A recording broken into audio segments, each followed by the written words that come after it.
Hello guys, welcome back to Chugdi Football TV. This is my review on the Arsenal versus Tottenham game that took place on the 15th. I know it's 2 days ago. I'm shooting this video like, I don't even know, maybe like 2 a.m.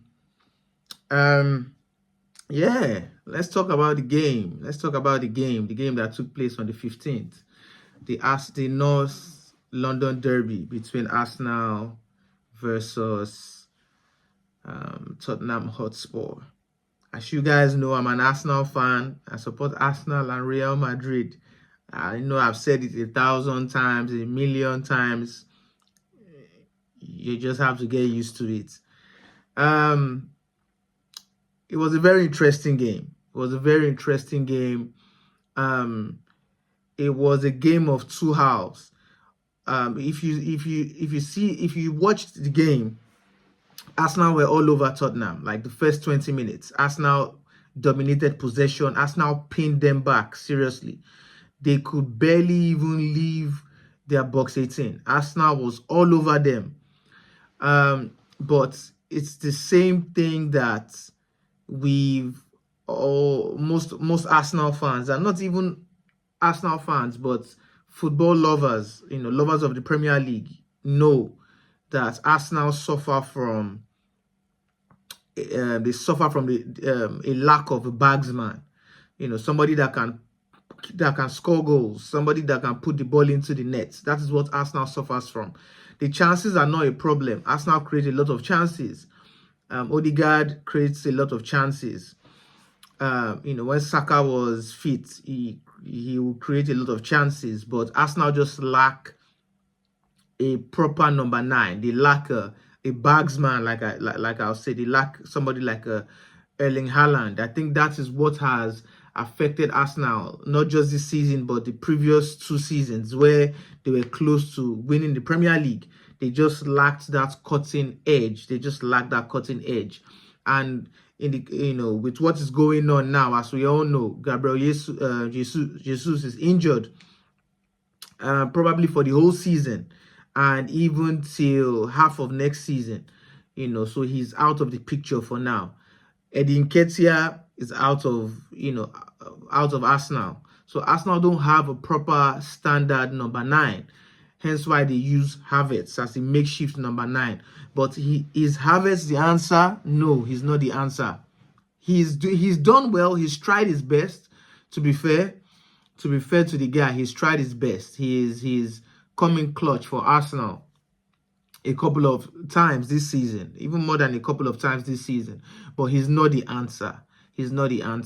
We see even the game versus Manchester United, which Arsenal, the FA Cup game, which Arsenal lost on penalties. You could see that Havertz is not the answer with the amount of chances he lost and the type of chances he was losing in front of goal. So Arsenal need a proper bagsman, and obviously they are looking into some potential strikers like Benjamin Sesko, Vlahovic, I think Victor Osimhen as well. I also heard they're looking at Mbeumo and Wissa from Brentford. But that's a topic for another time.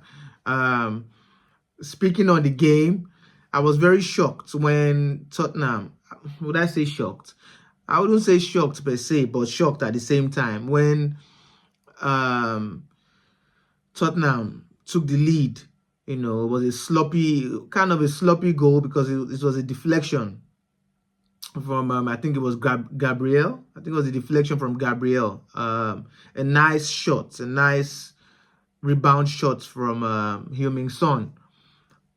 It's very ironic that because Arsenal are very deadly from corners, and only for them to concede from a corner kick. And at that point, to be fair, I wasn't totally out of it. Like I still believed that Arsenal was going to come back, but I was like, here we go again. We create all these chances only to concede, only for none to go in, then you now concede.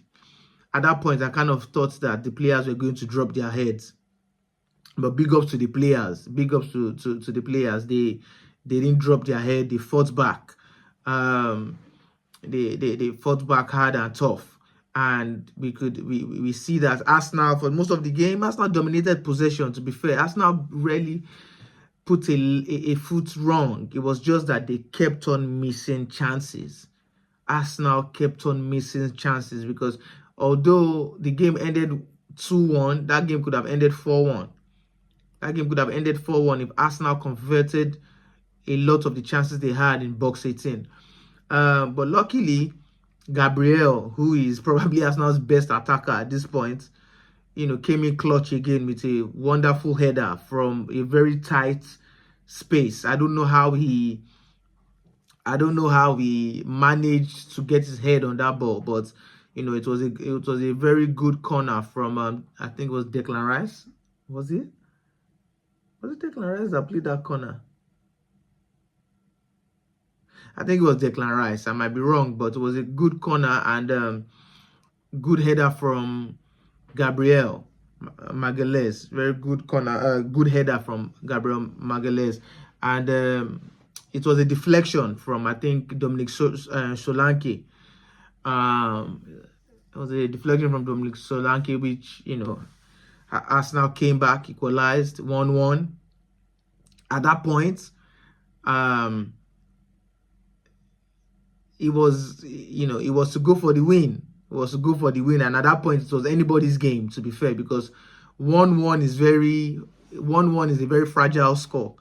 Any little mistake can cost you, and rightfully so, the mistake came from Tottenham, came from Bissouma. I don't know what he was doing. Dude must think he's prime Pogba or something, or prime Clarence Seedorf. I don't know. He was just parabolating with the ball, in a tight corner when he could have released that ball, and he got the ball nicked.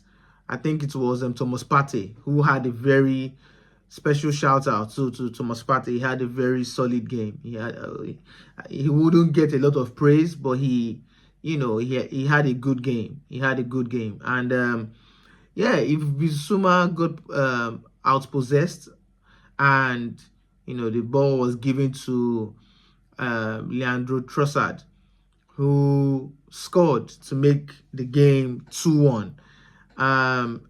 It was a very good goal. To be fair, I don't think anybody expected that ball to go in. Tottenham's keeper was very sloppy. He could have done way better. It was criminal to be beat from that position. But hey, who cares? I'll take it. As an Arsenal fan, I'll take it every day of the week, plus Tuesdays. So plus an extra Tuesday. So that was it. And Leandro Trossard put Arsenal ahead just right before first half. And then second half came. Obviously, nobody scored in the second half, but there were a lot of chances missed on both sides, to be honest. A lot of chances missed on both sides. Special shouts out to David Raya as well. He made some solid saves. He made some very good saves as well. He kept Arsenal in the game. Arsenal's defense were also solid and compact. Like I said, they still dominated the second half with possession. And I think Arsenal won the midfield battle. I think the midfield was where the game was won. The midfield was where the game was won, in my opinion. I think Arsenal, especially when they made their substitution, with bringing Declan Rice in, right? See me, I'm even losing track. Did Declan Rice come in, or did he start? No, I think they brought in Moreno, like towards the ending of the game, because players were tired. I think they removed, who did they take off? Or I think they took off, I know they took off Martin Skelly. That boy, Skelly, yes, that boy is the future. That guy is the future. That guy had a incredible. My laptop is here. Just pardon me. That guy was incredible. Incredible. I think right now that boy has taken that position from Zinchenko, from the likes of that left back position is, I don't see anybody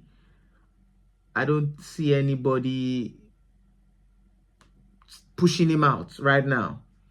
I don't see anybody pushing him out right now. He had a very, pardon me, he had a very good game. He had a dominance game. You know, I think that position is currently his position at the moment. It was also good to see Kieran Tierney get some minutes.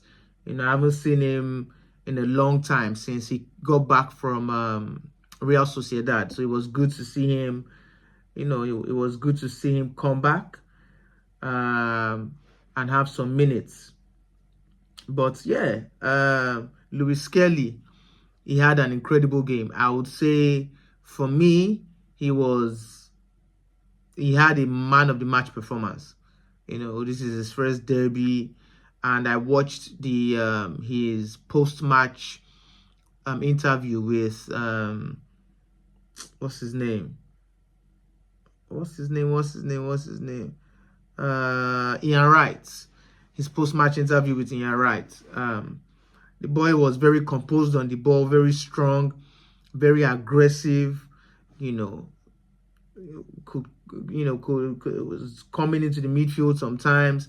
Incredible performance, man. Incredible performance. I would love to see more of him.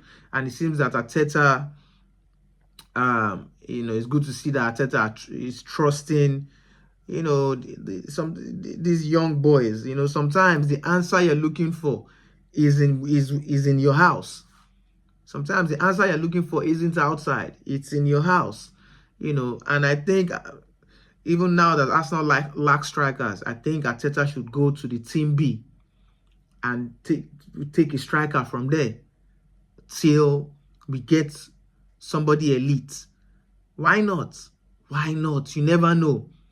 I think Arteta should look at the team B, Arsenal's B team, and pick a striker from there. You just never know. You never know where a gem is lying, where a gem is laid. You know, the gem you're looking for outside might just be in your house, and you might be ignoring that gem, thinking the gem isn't ready. You know, look at Lewis Kelly. You know, he'll end boy. You know, look at even Bukayo Saka, he'll end boy. You know, and you just never know. So I think that would be my advice to Arteta, to check Arsenal's team B and get a striker from there until they get a typical number 9. Get a striker from the B team or from the C team. You just never know. Why not? Why not? Why not? Why won't you try and use what you have until you get what you want? Because you might just get somebody from the B team and the person becomes a revelation, becomes a new Bukayo Saka. Imagine if Saka was never brought in and used from the B team. Imagine. Nobody would, you know, this gem that everybody is shouting about now, nobody would have seen this. So sometimes it's good to look in-house before you start looking out of your house. So yeah, that's just a quick gem. But yeah, it was a good win, and you know, on to the next one. Liverpool are still number 1 on the table, leading Arsenal with 4 points. The game against Liverpool had their last game against Nottingham Forest, who are, you know, incredible, who have been incredible this season. I actually thought I actually thought Nottingham Forest were going to win that game. That game was very tight. I didn't expect Liverpool to get back in that game. Plus, Nottingham Forest missed a lot of chances, and that is the thing. Take your chances. Take your chances. If they are taking their chances now, Liverpool will just be leading us now with just 1 point. With just 1 point. But, you know, Liverpool, I don't think they have the capacity that, you know, a city of 2 years ago and 3 years ago had, where they just, you know, in a time like this, they just go on a winning streak and just destroy everything in front of them. I don't think Liverpool have that in them. I think they are still going to drop points.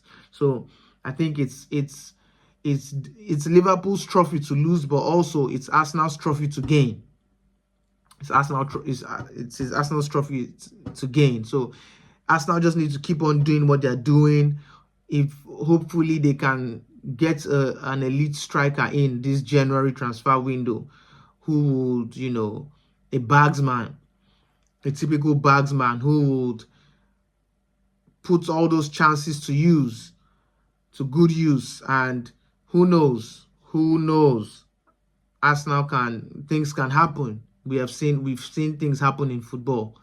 We've seen what haven't we seen? We've seen teams in the Champions League final come back from a 3-goal deficit. Liverpool, AC Milan. We've seen things. We've seen Real Madrid go on a winning streak with PSG, Chelsea, you know, Manchester City to win the Champions League. So we've seen tougher circumstances in football. So this is, you know, this is not rocket science. Anything can happen. You know, Arsenal are still in the title race, in my opinion. Very much still in the title race. Yeah, they just need to keep on doing what they're doing. And that's all they can do for now. That is all they can do for now. But good win against Tottenham. You know, not London Derby. Very good win. And, you know, it's on to the next one for Arsenal. So come on, you Gunners. Come on, you Gunners. Good job. So yes, that'll be the end of the video. Like, comment, subscribe. Thanks for watching. Let's build this channel together. I appreciate your time and all that good stuff. Till next time, peace.